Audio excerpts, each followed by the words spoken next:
សួស្តីអ្នកនរគ្នាថ្ងៃនេះគឺខ្ញុំមកធ្វើការបង្រៀនពាក្យបាទអញ្ចឹងគឺទី1អីអីអីអញ្ចឹងអីយើងបកប្រែថាស្រឡាញ់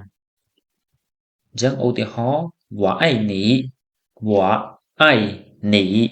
我爱你ខ្ញុំស្រឡាញ់អ្នកអញ្ចឹង我នឹងបកប្រែថាខ្ញុំអីបកប្រែថាស្រឡាញ់你អ្នក我爱你ខ្ញុំស្រឡាញ់អ្នកពាក្យទី2ប្រយោគទី2我爱妈妈我爱妈妈我爱妈妈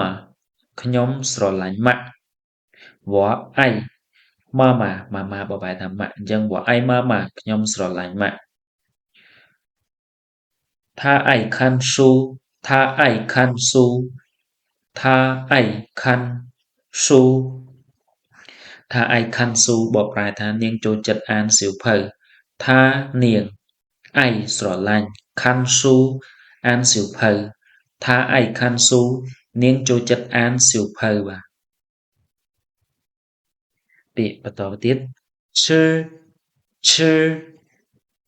ឈឺឈឺយើងបកប្រែថាបរិភោគញ៉ាំឬក៏ហូបអញ្ចឹងពាក្យឈឺនឹងគឺយើងបកប្រែថាបរិភោគញ៉ាំហូបបើសិនជាប្រសងយើងបកប្រែថាឆាន់ព្រះមហាក្សត្រយើងបកប្រែថាសោយណាអញ្ចឹងឈឺនឹងបកប្រែថាបរិភោគឬក៏ញ៉ាំហូបអញ្ចឹងឧទាហរណ៍我吃米饭我吃米饭ខ្ញុំញ៉ាំបាយឬក៏ខ្ញុំបរិភោគបាយ他吃苹果他吃苹果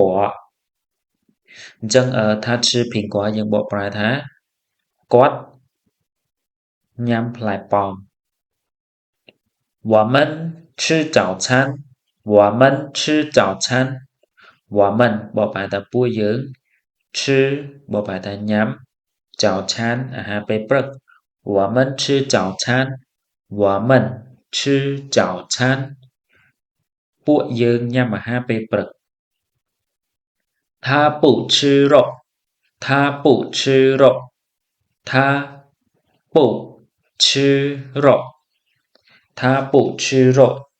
នាងមិនញ៉ាំសាច់ទេនាងមិនញ៉ាំសាច់ទេ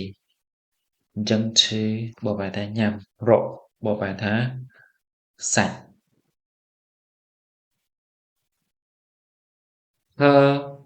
ហើយើងបកប្រែថាផឹកណាហើបកប្រែថាផឹកក៏យើងបកប្រែថាបរិភោគដែរប៉ុន្តែជាទូទៅគឺហើស្វីអូខេយើងបកប្រែថាបរិភោគទឹកឬក៏ផឹកទឹកបាទអញ្ចឹងអឺ我喝水我喝水我喝水我喝水ខ្ញុំផឹកទឹកឬក៏ខ្ញុំបរិភោគទឹកឬក៏ពិសាដែរបាទអញ្ចឹងបើសិនយើងប្រើពាក្យគូសំយើងប្រើបរិភោគហើយបើសិនជាយើងនិយាយសាមញ្ញធម្មតាយើងអាចនិយាយថាផឹកបាទអាចាស់ពិសាបាទពិសាទឹកអញ្ចឹង我喝水បកប្រែថាខ្ញុំផឹកទឹក他喝咖啡他喝咖啡ថាគាត់ហើបកប្រែថាផឹក咖啡បកប្រែថាកាហ្វេអញ្ចឹងថាហើ咖啡បកប្រែថាគាត់ផឹកកាហ្វេ他喝牛奶他喝牛奶អញ្ចឹងថាបកប្រែថានាងហើហើបកប្រែថាផឹកនាវណាយនាវណាយទឹកដោះគោអញ្ចឹងថាហើនាវណាយបកប្រែថានាងផឹកទឹកដោះគោហើបាទហើហ្នឹងគឺក៏បកប្រែថាផឹកដែរ喝你喝茶吗你喝茶吗你喝茶吗你喝茶吗你喝茶吗តើអ្នកផឹកតែដែរទេ孩子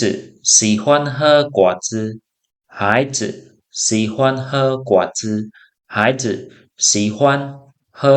果汁孩子យើងបកប្រែថាកូនមែនកូនក្មេងបាទស៊ីហ៊ាន់បកប្រែថាចូលចិត្តហើផឹកគាត់ជឺទឹកផ្លែក្រឡុកបាទ孩子喜欢喝果汁បកប្រែថា Cậu má trôi chất phắc tật cờ lộc. Lại bộ bài tập 1 ní lại hòa che ní lại hòa che nẹ một tẹt nhom. Tha lại xuế xiao Tha lại xuế xiao Tha bộ bài tập quát lại bộ bài tập 1 xuế xiao là riêng. Tha lại xuế xiao quát 1 là riêng mà. Tha mình thiên lại Tha mình thiên lại Tha mình thiên lại Tha bỏ phải thạc niếng Minh thiên ngày ấy lại một Tha minh thiên lại nhưng được một ngày ấy. Xích xịa